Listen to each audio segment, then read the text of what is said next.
Bill White a annoncé l'organisation au Parc du Cinquantenaire d'une très grande fête pour les 250 ans des États-Unis.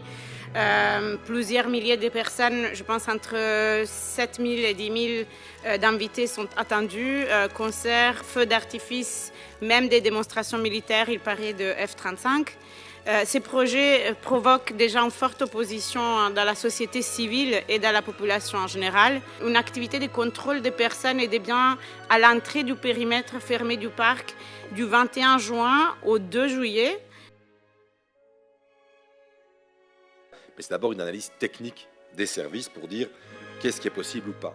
Ça a été dit, mais c'est vrai que je le dis aussi, c'est pas la fête d'un président, c'est l'anniversaire d'un pays, son peuple, de 250 ans d'histoire. Celle-ci, pour des raisons de sécurité, sera une fête fermée, c'est-à-dire que ce seront uniquement les personnes invitées qui pourront y assister. Je vous avoue que c'est une demande que nous soutenons.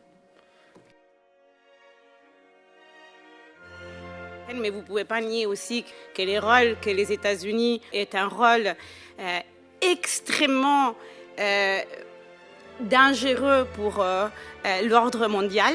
Les États-Unis ont comme cible claire l'Union européenne, qu'ils essayent de détruire de son intérieur avec toutes les réglementations climatiques qui sont attaquées à ce moment, toutes les réglementations digitales, etc., etc.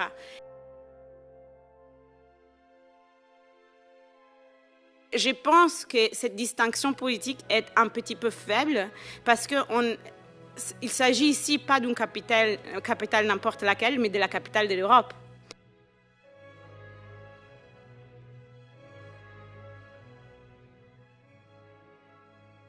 C'est une fête qui est très très difficile à justifier.